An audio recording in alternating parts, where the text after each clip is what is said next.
Good evening and welcome to the Jay Duke Show, live on the Instructors Network and on YouTube. I want to thank my producers, Randy and Laura.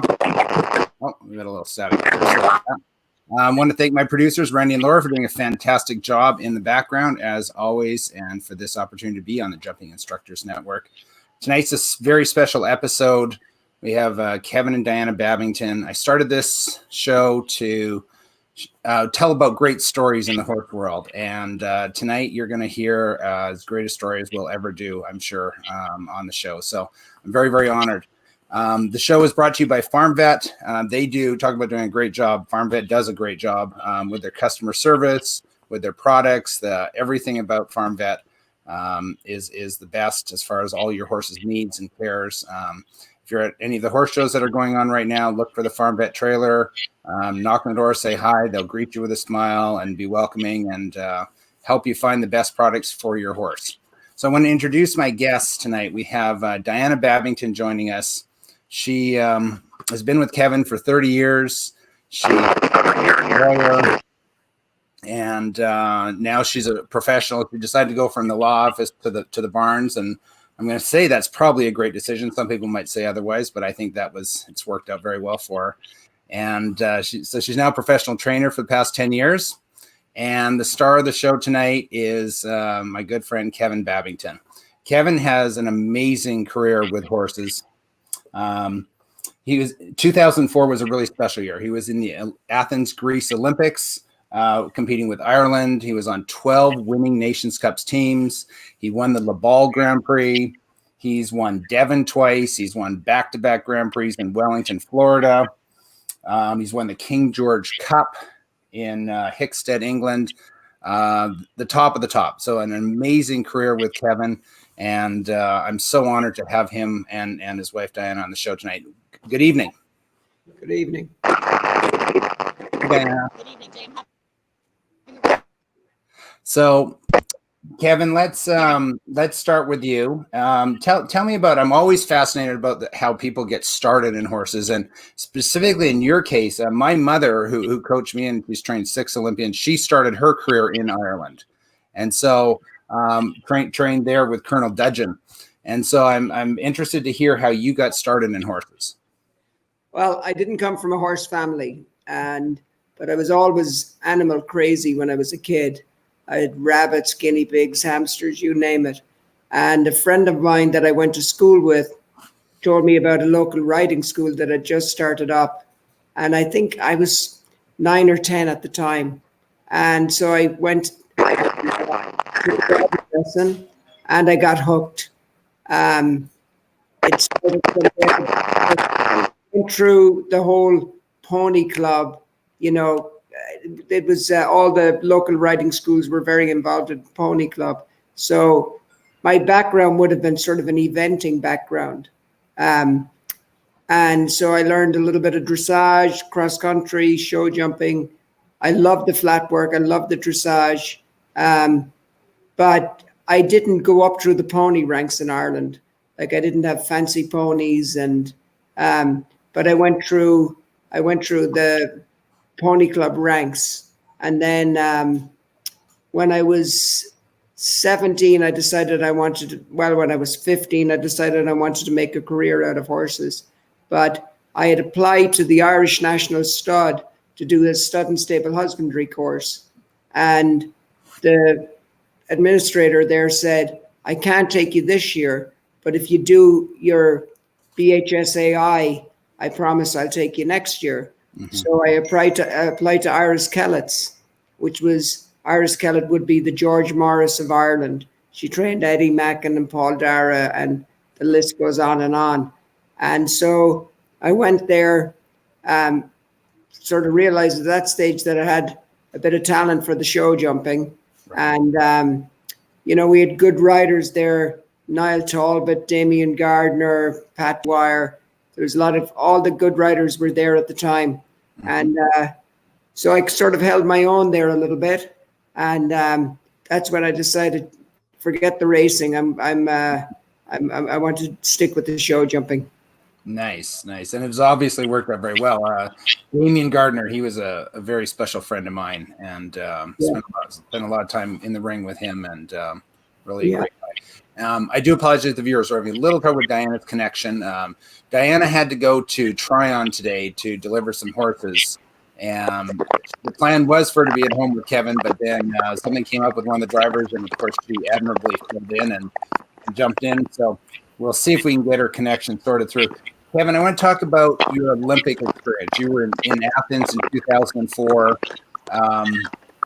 Just share with us what that was like in competing for your country. Like every rider, going to the Olympics is a dream for every rider,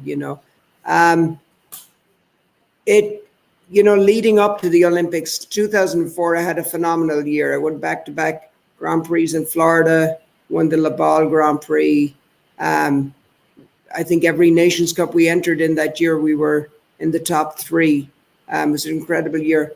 But right before, like maybe 4 shows out, I jumped at Rotterdam, and my horse had 4 down in the first round and 2 down in the second round.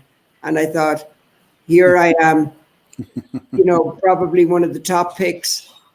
Carling King jumped double clear at Donna Esching in the European Championships, which helped Ireland qualify for the Olympics. And now I'm 6 weeks out or 8 weeks out, and all of a sudden my horse isn't jumping well. Right. So I had to convince management my horse needs a break. But it ran the risk if I take too much of a break, out of sight, out of mind. So I was a little bit nervous getting that close. I thought, here it's in my hand and the whole thing could disappear on me. And, we gave him a break, and he came back jumping like he always did. So, there was nail biting leading up to it. And, but once, and you're not on the team until you've passed that final jog on the final day. And so the day we passed the jog on the final day, then I realized, okay, now I'm part of the Olympic team. And It was the most exciting thing you can imagine. Yeah, congratulations. Such an incredible accomplishment, and well deserved on your part, for Thank sure. you. Yeah, well deserved. I don't know if do we have Diana? Is she able to join us? Can you hear us, Diana? Can you hear me? I can hear you. You can hear us okay? Yeah, it's a little quiet. Yeah, we'll have to talk to Tryon about their cell phone service. So let's just stay with Kevin here. Sorry, so talk about last year and that day. If you could, as a rider, tell us what happened as a rider in the ring and in that fateful class for you. Yeah, so it was an interesting day. I had 2 horses in the qualifier for the Grand Prix. I had Super Chilled, who I just sort of moved up to the 4-star, 5-star level. And I had Shurapur, who I had the accident on. And when I jumped Super Chilled, he had 1 down in the qualifier, but he jumped the most amazing round he's ever jumped. And I came out of the ring thinking, maybe I should just use him on Sunday and use Vera tomorrow, and that there was a $75,000 class on the Saturday, because I felt Super Chilled was ready for the 5-star. Right. But then I'm thinking, okay, she's won this competition before. It was a $250,000 Grand Prix back then. She'd won it 4 years prior to that, and I thought, wouldn't it be lovely to win it back to back? So that's gone through my head, but I decided to go anyway. I knew the combination rode very short because I'd already ridden it, but Super Chilled holds himself in the combinations a little bit. So he made it was a 1 stride to a 2 stride. He made that distance comfortable enough. But Shurapur is also quite adjustable in her combinations. So I got the shot in I was looking for, landed, said, whoa, she picked up in 1 stride jumping out. It was Oxer vertical. She picked up in 1 stride.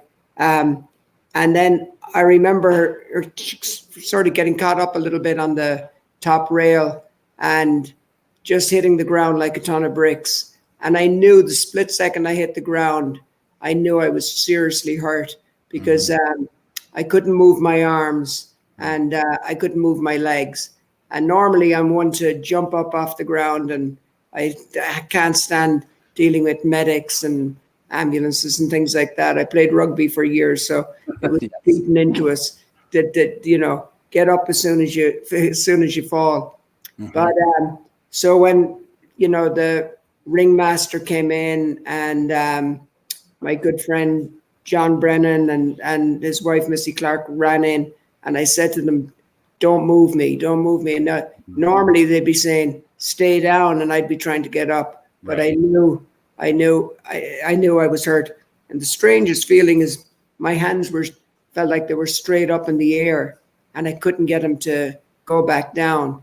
And so they said I was knocked out, but I honestly don't think I was, because I remember everything that happened.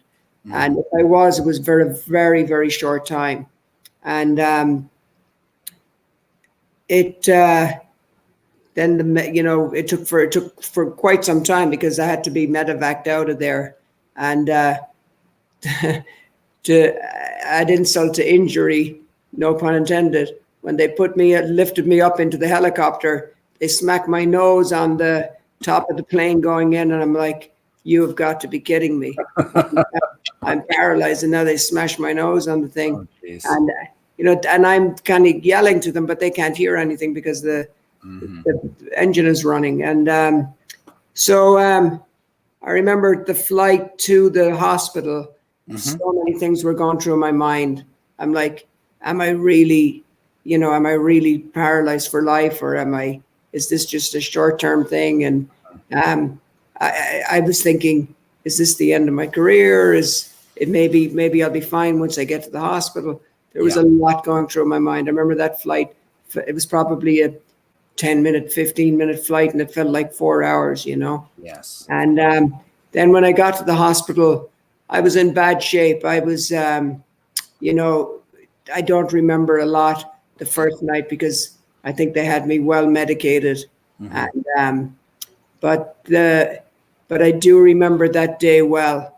I remember the fall like it was yesterday. Now, I never went back and looked at the videos, because I just didn't want to have nightmares about it. So I just thought it was better that I didn't look at them.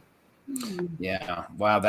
I can relate somewhat to that hospital ride. But obviously I got a little bit luckier than you did, but those thoughts and fears, and you're wondering, like, am I okay? Or am I not okay? Or what's going to happen next it's a true feeling of helplessness. And, it's a terrifying thing. And Diana, do we have Diana? Are we able to bring her on? Hi, Diana, can you hear us okay? No.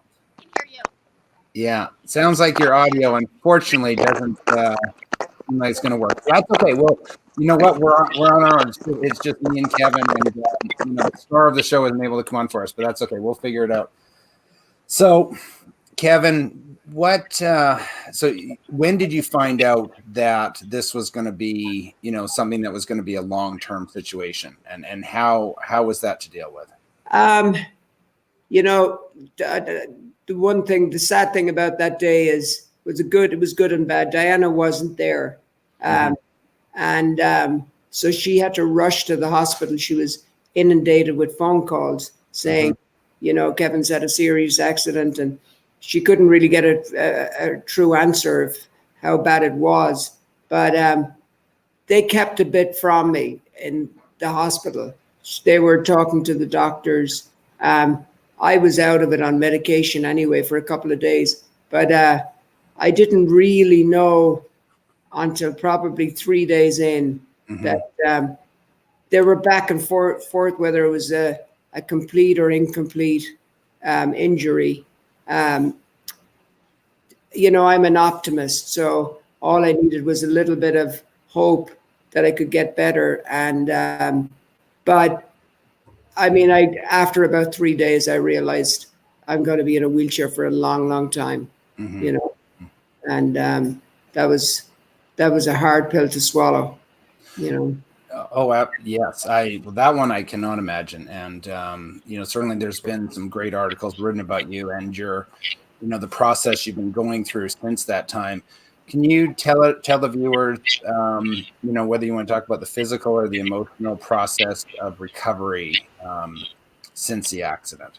Yeah, I mean, as far as the emotional and end of it goes, um, I would consider myself a strong personality. Like I'm a strong personality, and I always look for hope, and I always look for the glass being half full rather than half empty. So, I had so many people reach out to me and tell me that, look, keep fighting. So and so's friend of mine has made a full recovery from a very similar accident. I had great people come to the hospital to visit me that had made full recoveries. Diana and her sister were on the phone the whole time doing as much research as they possibly could. And, they came back to me with positive research, none of the negative research, and just to keep my hopes up. And Diana and Dawn, my sister-in-law, spoke to a couple of people who had made full recoveries and or spoke to their moms and they put me in touch with some of these people. So I kept looking for all of that positive feedback. And and I still do. And I still do. And I've regained some movement in my right arm. I get a lot of twinges in my legs and my tummy area and stuff like that below where the injury level is, which is very important. And but as far as I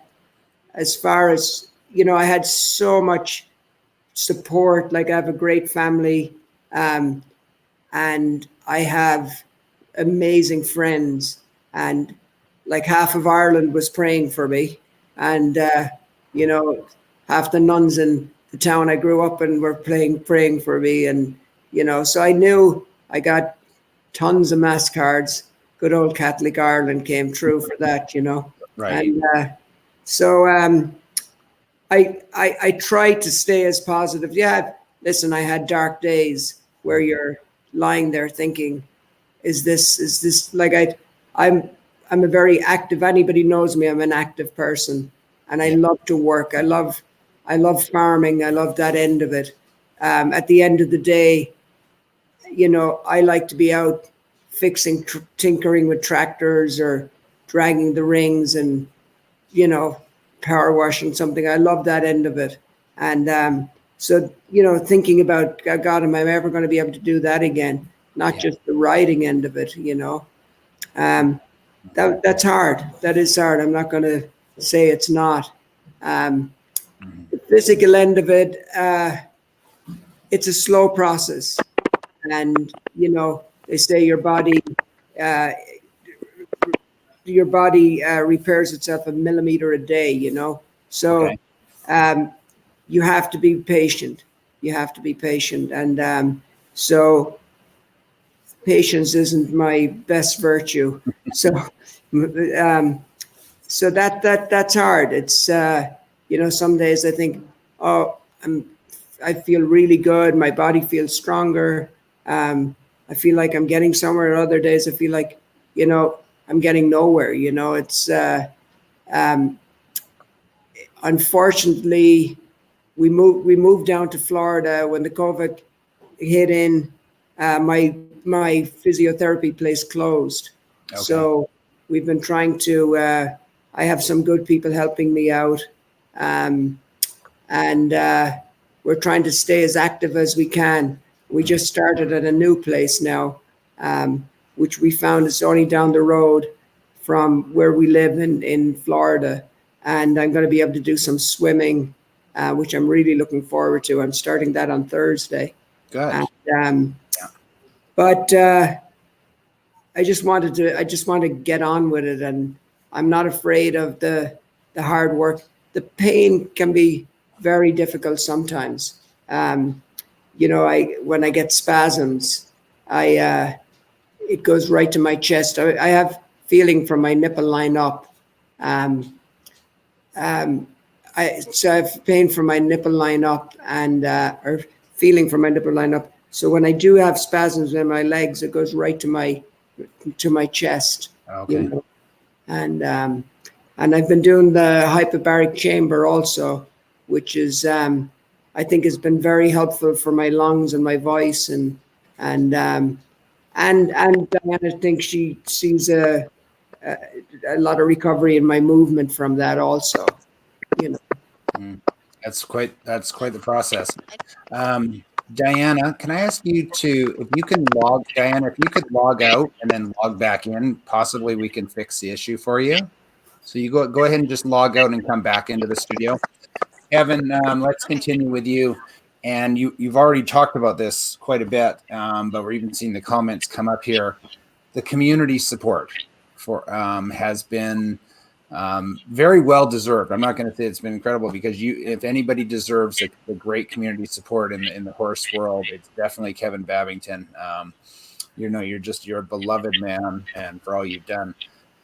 But can you talk about that a little bit more? I know there were some horse shows and special classes that did some things for you, and the outpouring of support for you after the accident. Yeah, I have to say, I knew I had lots of friends, but I was blown away by the horse industry, how they got behind me. It was just incredible. And, my close friends obviously were there for me, but people that I knew, but I didn't really know, stepped up to the plate, whether it was donations or reaching out with ideas. The amount of people that called and said, if you need to get into the Mayo Clinic, or if you need to get into this clinic or that clinic. Poor Diana was inundated with phone calls and emails, and by the hundreds. It was because they knew they couldn't reach me, so they reached out to Diana. My sister-in-law was also fantastic in doing research and reaching out to people, and she really stepped up to the plate and was a good support for Diana. Like, she was a very good support for Diana. And then my own immediate family in Ireland, two of my sisters and my brother flew over right away, right to NYU. And then I have a brother living in the States. He came to visit me in the hospital all the time. And then my mother is in her 90s, so it was just too hard for her to travel. Right. But the horse industry were just amazing. Like, everybody's probably going to remember the night we ran a drag queen night as a fundraiser. And, my, best friends, Dara Kearns and Marty Huggins. And it's a long list now, and I probably shouldn't start naming people because I'm going to forget people. But, poor Paul O'Shea, I even dragged him up there. Probably wasn't as a night he wants to remember, but they were all fantastic, Yeah. And people I didn't know. What really meant a lot to me is kids sending get well cards from small barns, up in Buffalo, New York, and from little towns. We're praying for you, we're supporting you. I got these the day I left my hospital in the rehab in Kessler. I had some local trainer showed up with this big billboard with all the kids' names on it and all these beautiful notes, and it was just unbelievable. And I felt really bad that I couldn't get back to all these people and tell them how much it really meant to me. And that keeps the fight going, when you know that people are out there really fighting and not just saying it for the sake of saying it. Like, they really, really were behind me, and that meant so much. It's incredible, you know. Yeah, no question. And unfortunately, I don't think we can get Diana's audio to come clean for us, but she truly is a hero of this story. Well, I mean, she really is, and you know, I think people have been really happy that she's kept everybody posted on what's going on the recovery, and I mean, she's been incredible. I don't know how she does it, because you know, we already had a full workload, and then she had to take on all this on top of that. I mean, you can imagine doctor's appointments, and there's so, you know, dealing with the medical bills and dealing with the foundation, and there's so much on top of what she already had to deal with. And you know, she you know, people kept saying, oh, we're following Diana. I was never much of a Facebook person to begin with, and but and here you are live on Facebook. Yeah, no, but I'd have cousins in Australia send me messages. Lovely to follow Diana's tweets, or not her tweets, Diana's Facebook updates, and you know, that meant so much to people, and it still does. You know, it does. Yeah, no, she's yeah, very, very well deserved for you. You're very lucky to have her in your life, but you also deserve it. Thank you. She's an amazing person. So, but there's lots of good news here too. You're coaching again. They've got you set up with a mic, and you're coaching again. And I want to talk about that, and I want to talk about the protective vests that you're working on, that project. If you could elaborate on what you're currently up to. Yeah. So, you know, when I was in the hospital, I was on a ventilator when I first went there, and they didn't think I'd be able to get off that as quick as I did, and I literally got off it in 3 weeks after I went to Kessler, so that allowed me to start teaching. So as soon as I moved to Florida, I was having a bad morning, and somebody wanted me to coach them at the show, and Diana, in her tough New Jersey way, said, I was like, oh, I'm not up to it. I can't go. And she's like, yes, you're going, and made me go. And I helped my daughter and one of my students down there that day. And then, so I felt like, hey, I can do this, you know. And the beauty of my setup in Florida is our outdoor ring is literally at the back of my porch from my house. So it's a screened in porch, so I can teach from the porch. Right. I'm in the shade. All my students wear headsets. I wear my mic, and we have one or two people on the ground setting jumps. And so we didn't miss a beat when it came to that. And I've done some online teaching, just using FaceTime for right now. But we're working on some very good friends of mine. Jeff Pappas was the one who organized it. We have one of those solo cameras where it follows you around the ring. So we're test running that right now. And so I can start doing some clinics. And I was a little bit nervous. I'm like, oh, this isn't going to work. But it works beautifully, you know. You know, the rider wears an earpiece connected to the phone that's videotaping them, and so they can communicate back to me.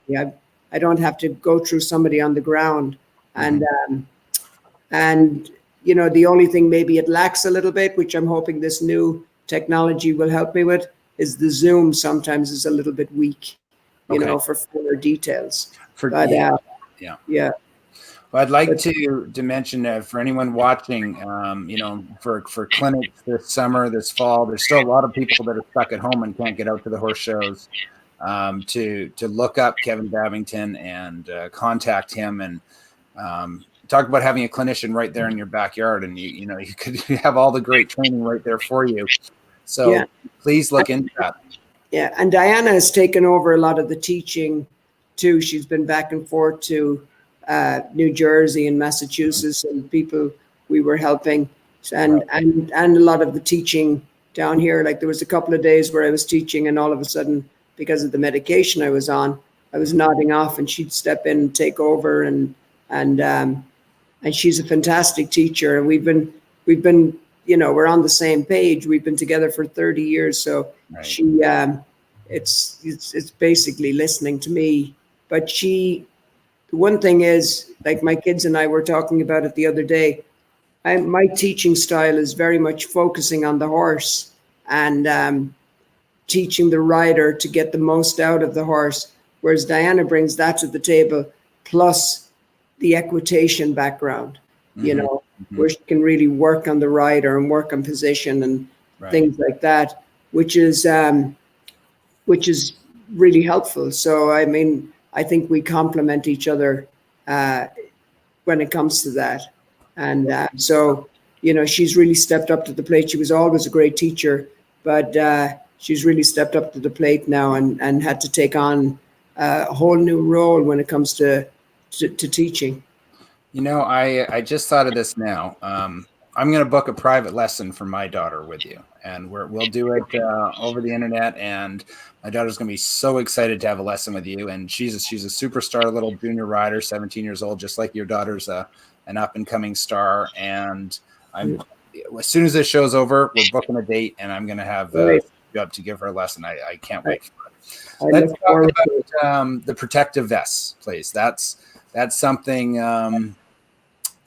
What is your thoughts on this now? After everything you've gone through, what is your thought on riders wearing a protective vest? Yeah, I wish Diana could be the one to talk about this, because she's been the one really pushing it. But listen, if I'd had a vest on that day, the day of the accident, there's a very good chance I wouldn't be sitting in a wheelchair right now. I'm working with a company that we hope to do working in conjunction with each other, try to get the word out there that it's not only good for amateur riders, but it's good for professional riders, because it can happen to anybody. I'm not saying I'm one of the best riders in the world, but I'm jumping at the highest level, and it can happen. It happened to me, and it can happen to anybody. And it needs to be cool to wear a vest. You have Martin Fuchs, one of the best riders in the world. I think he's number 2 in the FEI rankings right now, if he's not number 1. And he wears one. So I think, a lot of top riders came to me after the accident, visited me in the hospital, and they said, "Hey, listen, we're on board." John Brennan and Missy Clark said they're 100% behind it. They'd like to encourage the equitation kids to wear it. I'd really like to encourage my kids to start wearing them. But we're working on doing, I'm helping a company develop, it's a Kevin Babington line when it comes to vests, but it doesn't matter what line it is, as long as they work, and they've come a long way. They've come a long way, vests, and you can put them under your riding jacket. I know, women are always worried about what people think they look like in their riding clothes, and they might be worried about looking a bit bulky or something. But listen, if it saves your life, or if it saves your back, and we all have families to worry about, it needs to become cool, Yeah, it sure does. You also have a very successful business. Babington Mills has some unique products that you develop that are really wonderful for the horses for feed and bedding. Can you tell us a little bit about Babington Mills? Yeah, so I kind of joke about it because I got into it. I don't know if I was starting to go through a midlife crisis or something, but I had this successful writing career and training business, but when 2008 came around, I got a bit of a scare. I'm like, the bottom could fall out of this horse industry, Nobody knew what was going to happen. And I thought, okay, people are still going to have horses and they're still going to need feed and bedding. But I got into the bedding sort of first, and it was a little bit, I wouldn't say by accident, but a good friend of mine by the name of Mike Kelly, I was doing a clinic at his farm in Illinois, and he was chopping straw. And he was telling me, look, I use about a quarter of the amount that I would of conventional straw. But the process he was using didn't have a dust extraction system in it. And I thought, okay, it's not going to work where I'm located in Bluebell in Pennsylvania. Mm-hmm. So I was over in Germany and I found a bag of it that had no dust in it. And Diana and I had been looking for a farm, our own farm, a hay farm. And we had found a place up in Hamburg, Pennsylvania. So we'd already purchased the farm. And then I got this, I got my eye on this bag of dust extracted straw, chopped straw. And I've just put my mind on focusing, how am I going to get this set up in America?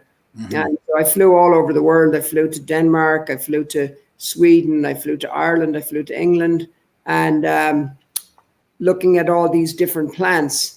And what I noticed in most of these plants, they had mixers attached to their straw bedding. And what it was is to make a forage feed.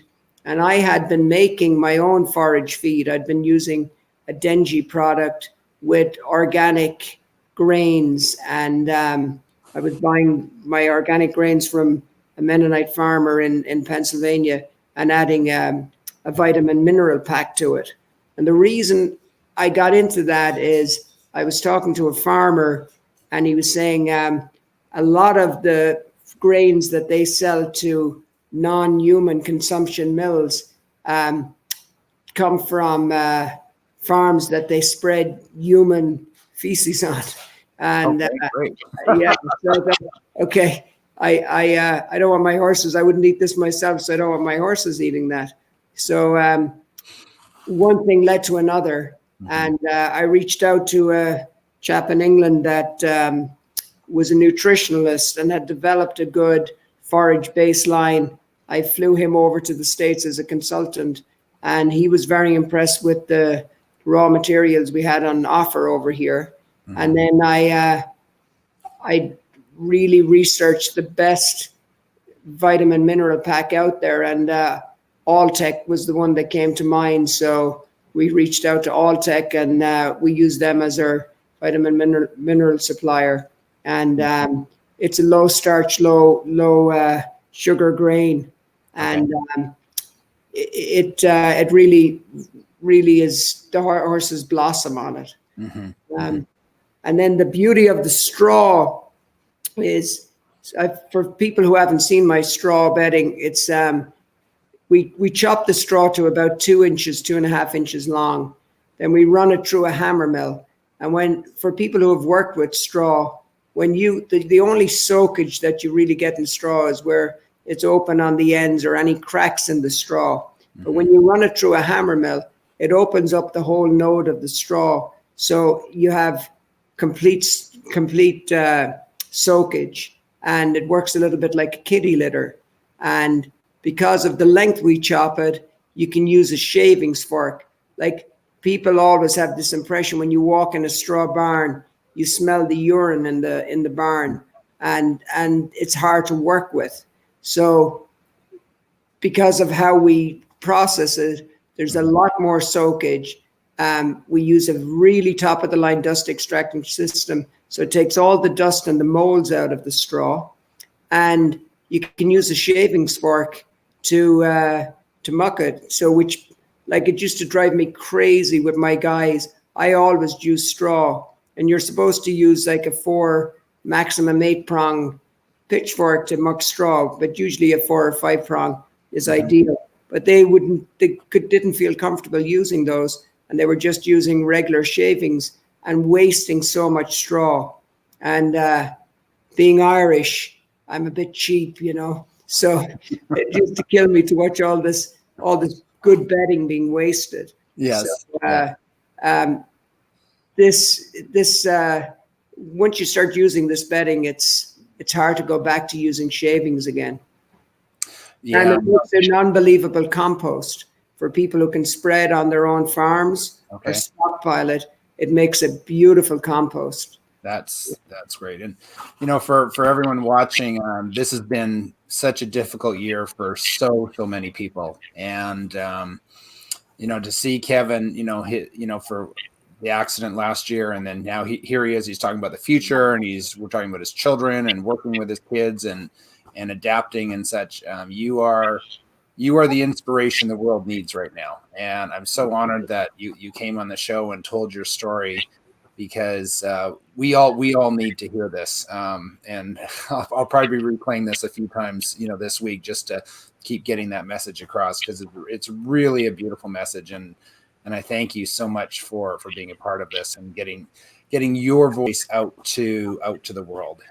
Thank you. Thank you, Jay, for running such a great show. And it's been, wonderful to be able to take the time, and even if we can't see it live, to be able to go back and watch other riders. And a lot of us have had to do the downtime over the last few months. But I hope your show gets the recognition it deserves, because it's fantastic.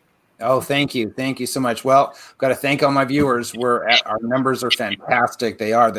I'm blown away by the support we're getting. And I have a feeling you're going to give McLean Ward a run on beating the record here for us, because everyone's going to love this episode.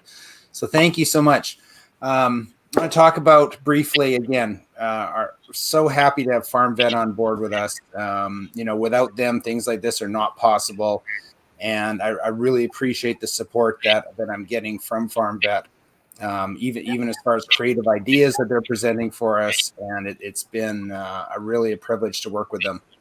Thank you so much. Next week, we have another superstar rider coming on, Cassio Rivetti. Many of you in North America and in Europe will certainly know that name. He's had some great stories of riding for the Ukraine team and competing internationally all around the world. So a real character Cassio is, and I hope everyone can tune in for that show next Monday. As always, respect the horse and ride safely. Good night.